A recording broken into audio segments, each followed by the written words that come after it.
Cool. Welcome, everybody. It's your boy, Coach Vic. I am glad to be here with you. Before I begin, I want to make sure you can hear me and see me okay. Make sure everything is all good with you and everything. Sorry that I'm late. A lot of stuff going on. I want to also shave and be presentable because I've been looking bummy lately because I've been doing a lot, but it's all good. So without further ado, we're going to talk about change and why is it so hard and what can we do about it? So personally, the reason why we're doing this is because I've been struggling with change a lot this year. Not that things are changing around me.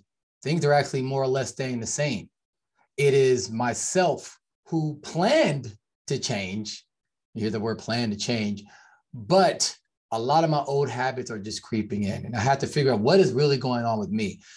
In fact, I'm spending a lot of money trying to, get to that next level. And the next level that I need had nothing to do with the skills or the knowledge. I already have it. I already know it. And I've actually done it many times. But the way I've been approaching things has been less than ideal, to put it mildly. The thing is, man, like you probably can relate, right? When you think about doing something in the land business, you start to feel maybe a little bit of discomfort or like that pain, like, I don't feel like doing it. It's a chore, it's work. It's annoying. It's going to take forever. Even if the thing that you need to do will take you 30 seconds. Sometimes it's stopping what you're doing and doing something different for the land business, especially when it calls for it, can be tough. Maybe it's not for the land business. Maybe it's for your workout regimen. Maybe it's about you eating right. Maybe it's how you're going to approach a certain relationship in your life. Either way, change is necessary. You want change, but you're finding it very, very difficult to actually make the changes happen. Now, if you can agree with that, let me know. Whether you're watching this live or the replay, put in the comments. I want to make sure I'm not the only one dealing with this because that would be a waste of your time if I'm just talking about a personal thing and everybody else wants to talk about other issues. All right, so far so good. So as we're rolling along, I had to realize myself, the work in land investing, or I should say becoming a land investor, is hard. Not because of work. The work is something a middle schooler can do. It's very simple, right? Like in a nutshell, we're finding property for cheap and we're buying it from people who don't want it and we're selling it to people who do want it. It's not hard. Finding property is pretty easy. The only thing you have to understand is there's motivated sellers out there. They come in all shapes and sizes. You talk to enough people, you'll talk to enough motivated sellers. It's pretty much that. That's it. Now, high value properties, low value properties, trying to get the max out of your returns. That's, little nuances here and there. But honestly, if you buy property for cheap, you're going to be able to sell it for more than what you bought it for. You've already come out ahead. And the chances are you spent a lot less time and the ROI is higher than if you would have did it like with stocks or crypto or something. So moving on. The thing is, you're probably like me, got old habits. You want to break them. You want to start new habits. But what's going on? What can you do about this if it all seems hopeless? Well, let me share with you a couple of things that I've learned, and hopefully this is going to help you. So in this talk, I'm going to show you how your brain works, at least in this particular context, how that kind of relates to land investing right now, and what you can start to do about it. Now, obviously, for the amount of time that I have in these live streams, I'm not going to give you a complete answer. And in fact, there's certain things I'm still learning myself.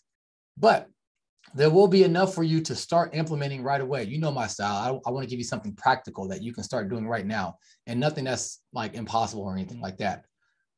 Without further ado, let's jump into it. So how does our brain work?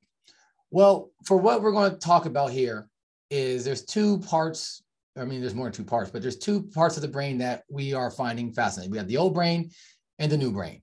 The old brain is basically the first part of our, I don't call it like our DNA ancestors, those ancient life forms, that the brain was very simple, like clump of nerves and things like that, where you're just basically acting on instinct and reacting to the environment around you.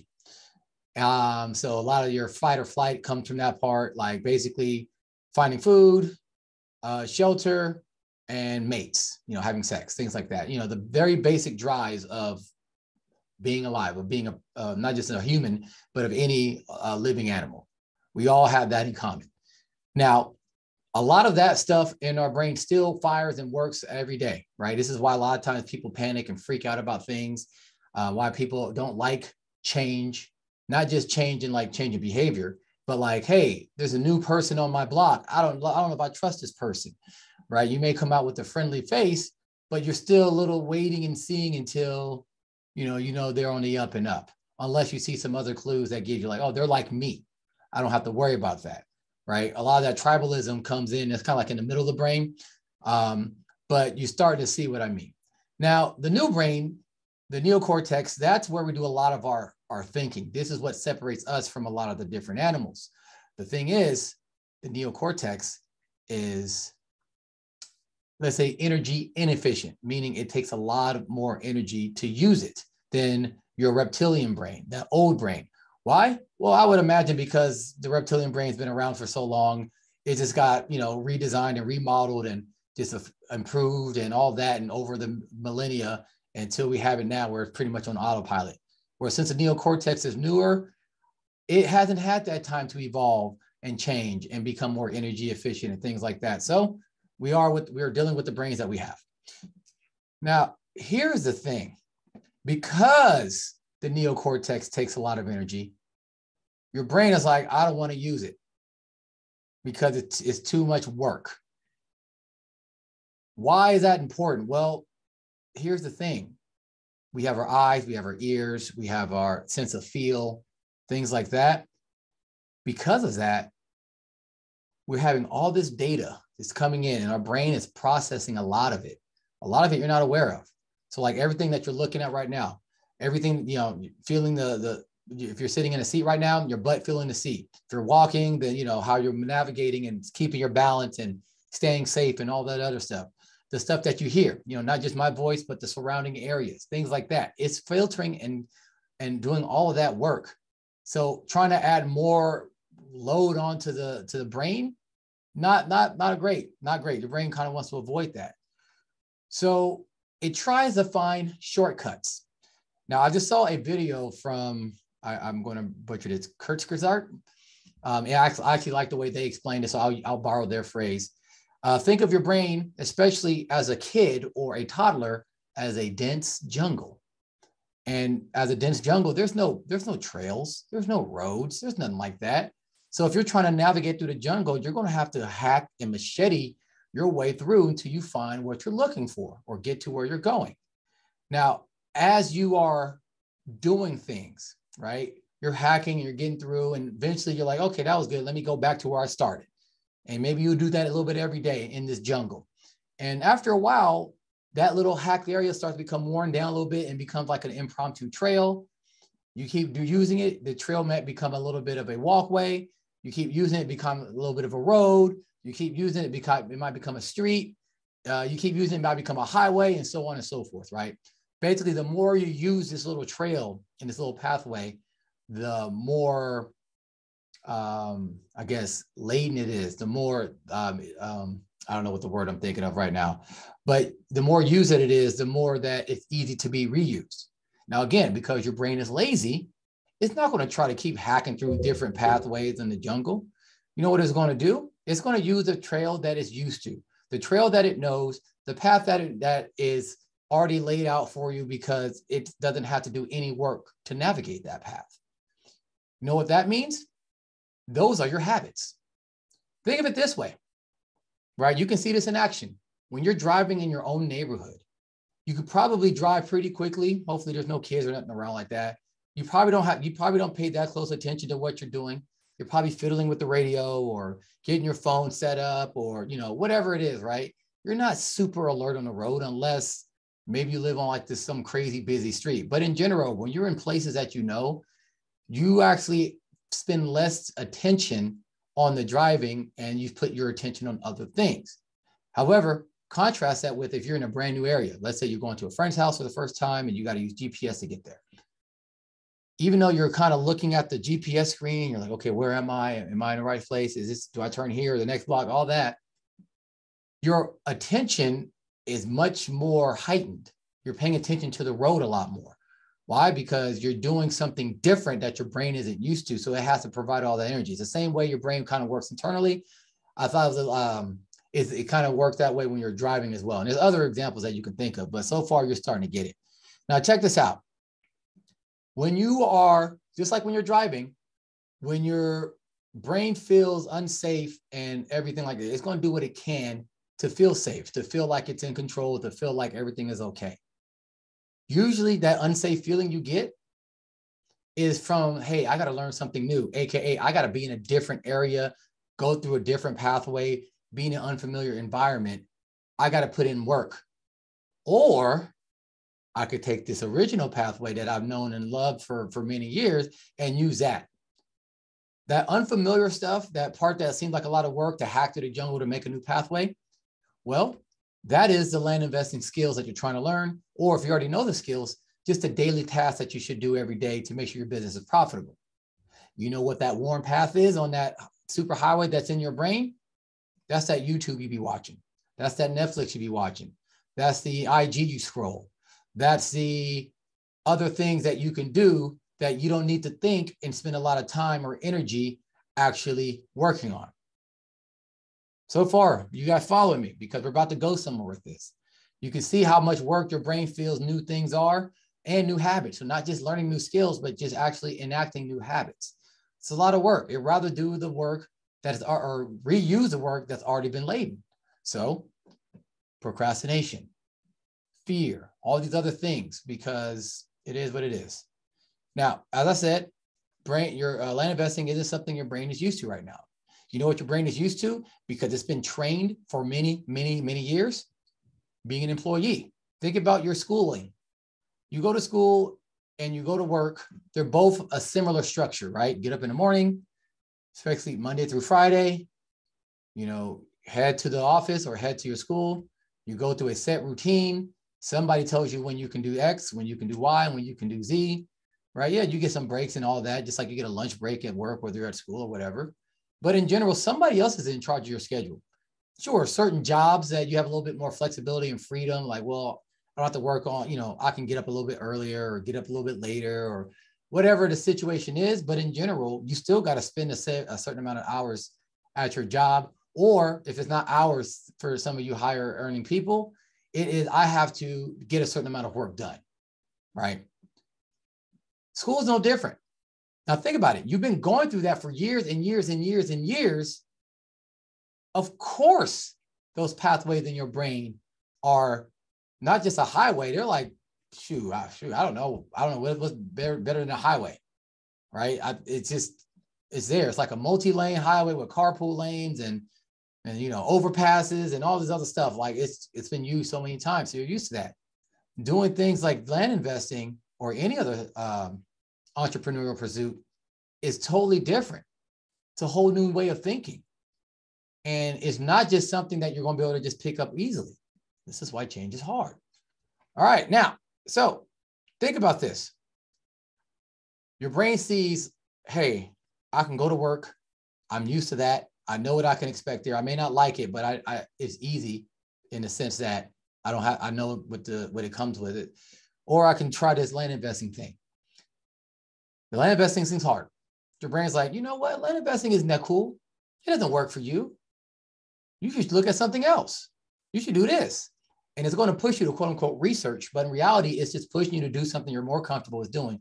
Scrolling Facebook, scrolling IG, looking on the internet, looking on YouTube. You may think, oh yeah, well, I'm researching different ideas and different ways. Like, no, you're doing what you've programmed yourself to do in this situation. Your brain sees that as an easier out. So it's going to present that to you and it's going to make it seem very enticing. It's going to make doing the other stuff very difficult. So you're not going to want to do it. So what happens next? Well, in general, your brain doesn't just do this automatically. There's got to be a certain trigger.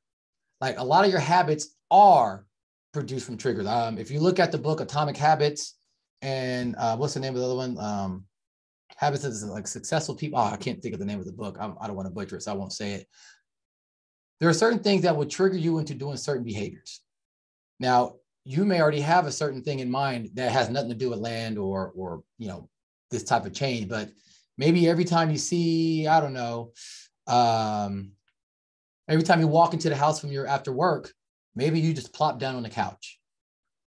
You notice that, hey, the way you enter your home and how you see things set up and everything, and you feel the energy, the lack of energy because you're tired from work.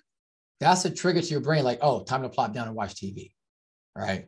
Or maybe as you're sitting to eat, you got to make sure you get your favorite beverage, right? Like knowing sitting to eat, oh, gotta have my beverage, right? It's a trigger to your behavior, to a learned habit. Same thing can happen when you are doing the opposite as well.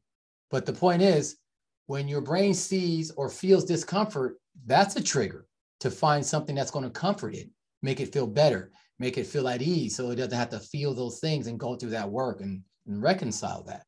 You guys following me? I want to make sure this isn't going over your heads or it's not too slow or anything like that. Okay, good. Now, getting back to it. When your brain says, hey, I don't want to do this thing, it's going to find another way or something else. Like, okay, I do want to put in work because there's certain things I do want, but I don't want to do the hard work. So this is when your brain finds that busy work to do, stuff that, yeah, it should be done at some point, but it's definitely not a priority. And sometimes it doesn't need to be done at all. One of my favorite busy work things is cleaning, doing the dishes. Think about it. It's something I know. It's something that we all have to do. We all have to clean at some point, especially the dishes, or just load the dishwasher, whatever it is. And it doesn't take a lot of brain power to do. What is your thing that you do that doesn't take a lot of brain power, but it seems like you're getting stuff done, even though you're not really getting anything important done, but you are doing things, right? So here's the thing too. I don't like doing the dishes. I don't really like cleaning either. But when it's time to do other land stuff or procrastinate, oh, cleaning all of a sudden seems like a great idea. You may be the same thing. Sometimes I'm like, oh, things that would bother me, but not enough to actually do anything about it. Like if I'm looking at my backyard and I see a bunch of weeds growing, I'd be like, I really should pull those weeds. But when it's time to procrastinate and I see those weeds, oh, I got to pull them right now. I got to pull them right now. I don't care. I didn't plan for this. I'm going to start pulling them right now. Because our brain sees that as an easier task that's quote unquote getting stuff done, but it ain't the hard work of learning and doing the stuff that it thinks will be uncomfortable. Doesn't even know. It just makes lies to itself. Thinks it. So the end of the result, you did work, you're tired, you're exhausted, but guess what? Nothing was really done of importance. So the amount of money you're making is fluctuating, or you're not making any. You're no closer to leaving your job than you were 3 years ago. You had these plans to make all this money, and the plans were actually pretty good, pretty well thought out, and pretty easy to execute, but they've barely been touched. This is your brain hijacking your success. And this is why change is hard. You know why change is hard as well? Because there was a time, especially in that reptilian brain of yours, where change was actually dangerous. It could be the difference between life or death. You go to a new path, you might find some crazy man-eating animal, or maybe a warring tribe, or something like that. You do something against the village rules, different, they kick you out the village. And without the village, you don't survive. You don't survive on your own, right? You definitely can't mate and pass on your genes, which is one of our prime directives. So there was a time when change was bad. So your brain back then was programmed and learned like, hey, you know what? We like the status quo. We don't want to rock the boat.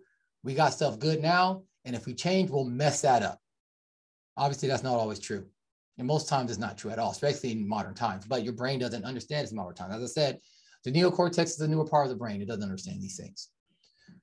So now we're at the point where like, okay, that sucks.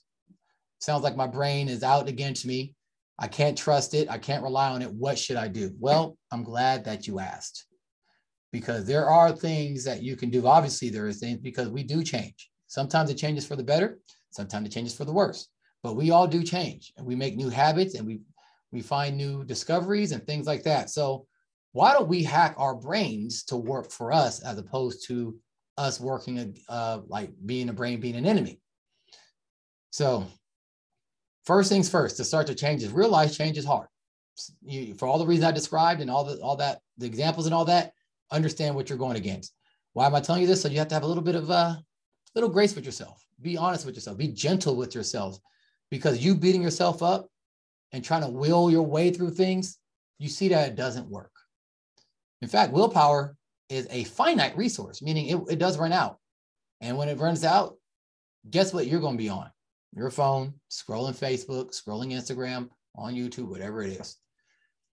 Next, now that you know that you are working against your brain and you want to work together, understand your brain is like a computer in the sense that it can be programmed. All the things that you have now, they're programmed in. It's not like all your individual habits were there since birth. For example, your comfort to go on your phone and browse social media when you're bored or when you're upset or whatever, that's learned. And that was learned within like the last, 10 years or so, maybe 20 if you're old school like me. But before that, there was no such thing as social media. Smartphones didn't exist, so and you didn't always have a smartphone, right? So these are all learned things, and we can learn to change things. Now, when you're trying to reprogram your brain, the first thing you got to do, make a decision. Commit to that decision. A lot of people are interested in change. Very few are actually committed to it. There's a big difference. Interested is, hey, I'll do it when I feel like it. I'll do it when my brain's not pissing me off or, scaring me out of doing what's right, versus commit like, hey, I'm doing whatever it takes. I'm gonna make it happen, right? Sometimes you got to willpower your way to get started, but again, willpower is finite. It will run out. But if you're committed, maybe the next steps I'm about to give you can help. So first step, envision a new reality and a new you. Doesn't got to be this whole grand vision. It can just be a particular part of your life. So let's just say you like your job, but you just want to make a little extra money, invest with land instead of putting it in a 401k. Well, just envision how that would look. Not necessarily the day-to-day action. I'm not talking about that, but like how it will be once you start to invest in land. What type of returns you'll get? How will you feel? How will that change your day-to-day life? In most cases, it won't change a lot, but you'll have more money at your disposal that you can use for other things, retirement, vacations, bills, whatever it is, right? So start to envision that. And don't just envision what you're going to get. Envision the type of person that you're going to need to be to start to do that. In this case, you may not need to be a completely different person. You just may like, you know what? I just need I'm just a guy that likes to invest in land. Notice I didn't say I was good at it or that I do it for many hours or I had to go through this hardship to learn it. I'm just like, hey, I like doing it, right? So you envision yourself as a person who likes investing in land, and what type of results come from a person who likes to invest in land. Think about that. Next, recognize your triggers. Certain things are going to make you feel a certain way, and that's going to cause you to jump back into old habits. Start to recognize those things. Why you want to recognize them? So you can sometimes, not always, but sometimes you can actually nip that in the bud. For example, if you know that, I don't know, if you take a certain route home and it makes you feel a little upset because what you see is just, I don't know, crime or something, I don't know. And that feeling causes you when you want to go home to just, get home, plop on the couch, watch TV. Then maybe you take a different route home that gets a little bit more pleasant, more of a pleasant drive that puts you in a better mood. So now when you're home, you don't have that trigger that puts you in that downward spiral. Not a great example, but hopefully that starts to give you guys what I'm trying to talk about. When it comes to land or the land investing that you want to do, think about the different triggers that you have that prevents you from doing it. Is it working in a certain environment? Like for me, when I'm in this office, there are certain things that I do very well here. But there's other things that I do that are like, it is so easy to get distracted. And I'm learning, okay, what if I go to a different part of the house? What if I leave the house altogether and do it there? And then I'm learning, hey, you know what? I can get stuff done. Why? Because the triggers that cause that pathway that my brain wants to take is no longer valid when I'm not in this office. I like to do a lot of coding in this office. That doesn't always help me when I'm trying to invest in land. So when I'm out of the office, I don't have that same trigger that causes that coding pathway that makes me want to code things as opposed to just doing things by hand. Some things by hand will take 30 seconds. Coding it will take a lot longer. It doesn't necessarily mean it's going to be a better solution. But hopefully that you guys start to get the point. Next, create some new triggers and habits. So a classic example is, like, say you want to work out and lose weight, and you're like, hey, I need to work out in the morning because that's the only time I got. So a good trigger for some people to get started is having their workout clothes laid out right in front of them as soon as they wake up to see it. So it's right there And they're like, oh, I got to get up and got to put these damn clothes on. And then later on, putting on the clothes couldn't be the trigger. We're like, oh, the clothes on, I got to start working out. I got to get to the gym or, head outside for my run or whatever it is, right? You're creating a new trigger to make sure you can actually do the things that you want that's going to lead to the results that you want. And in the process, you could be erasing old negative triggers. Like if you were to look at that same scenario, look at your alarm clock and notice that, oh yeah, man, my alarm is set for this comfortable time where I can just wake up a couple minutes before I have to head off to work. Looking at your alarm clock and seeing like, oh, it's not time to go to wake up. Yeah, I'll go to sleep. Could be a negative trigger to put you back to bed. You move that alarm clock out the way, put it across the room. So when it does go off, you have to get up to get it. That could be the positive trigger that you need to get going, just to start the habit. Next, to create new pathways, we're going to start making new habits, right? How do we do that? Well, let's break them up into something small, something not so daunting. So check it out. Researching and mailing accounting all at once, that's the daunting, hard task. It takes a lot of effort and energy, especially if you haven't done it before or you haven't done it very many times. But you know what isn't hard? Just kind of gently browsing Zillow as you're watching an NBA game. So instead of being on your laptop and try and do this and put a list together, be on your phone, browse Zillow, look at the different areas. Maybe on your phone with like OneNote or Evernote or whatever it is, take notes. Okay, I'm gonna look at this county, that county, and this town. Have that ready to go, right? So you're breaking it up. You're breaking it up into small things. What you're also doing is starting to make the work seem pleasurable. So in my example, I use the NBA and watching NBA games, but it could be anything for you. I enjoy NBA. If I'm enjoying what I'm doing, as I'm doing that, then the act of browsing Zillow while I watch becomes pleasurable.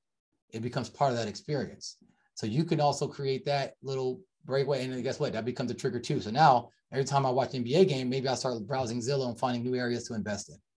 You see how that works? So what we did there is now we start to create some new pathways, right? It's the next baby step. Sometimes you just got to ask yourself, what is that baby step? If it's not researching accounting, what can it be? What can you do for that will only take you literally 30 seconds? Or you can start it in 30 seconds, and if you don't finish it, it won't be the end of the world. Think about those things, whatever that is. Next, positive reinforcement. Now, I'm not saying just give yourself a treat when you do something like you're some kind of dog or something, but as I said, make the work more fun. I like to stack things together, like my NBA and Zillow example. I like to stack things like that, but maybe for you, it's just taking a quick break real quick and then jumping in. You're playing a game, you do a little work, you play a game, you do a little work. Maybe that's how you like to do it, in that type of cadence. Also, remind yourself of all the things that you accomplished. To keep reinforcing, like, hey, this is going to be no different. I'm going to accomplish this the same way I accomplished those other things. Just got to take a little time, and it's going to happen. I'm going to do it at my own speed. And then celebrate your small wins, right? Do it appropriately. Don't be like, oh, I worked for 30 seconds. Now I'm going to take the rest of the day off. Don't do that. But celebrate small wins. You did a mailing today? Celebrate, right? You contacted a bunch of leads? Celebrate. How's that celebration? It depends on you. Just make it appropriate, but you got to celebrate that, because guess what? That act of celebration is going to be associated with the work that you did. So now when you think about the work, you're going to think about the celebration, and you're going to think about the good feelings that it gave you. You're blazing new trails in your brain, and now it's going to want to do those things.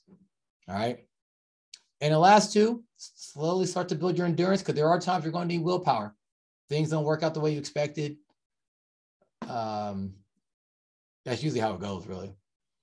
So maybe you can only work with concentration for 3 minutes. That's cool. See if you can get it to 3 minutes and 30 seconds. Small jump. Slowly build the endurance, the same way you would if you're a runner, trying to be able to run longer and longer distances. You want to be able to work a little bit more focused for longer time. Now, granted, it's finite. The human mind can only really do it for about 20 minutes or so, like really intense focused work. So after you get around 20 minutes, don't be thinking I can get it to 30 and 40. I mean, maybe you can if you're, I don't know, maybe you're dedicated, maybe you can, but in fact, see if you can.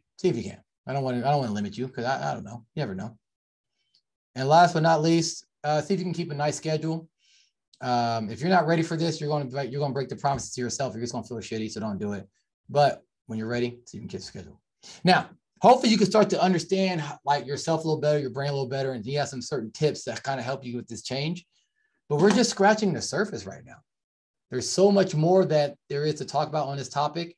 There's so many more techniques and things that can go on, like, for example, affirmations, hypnotherapy.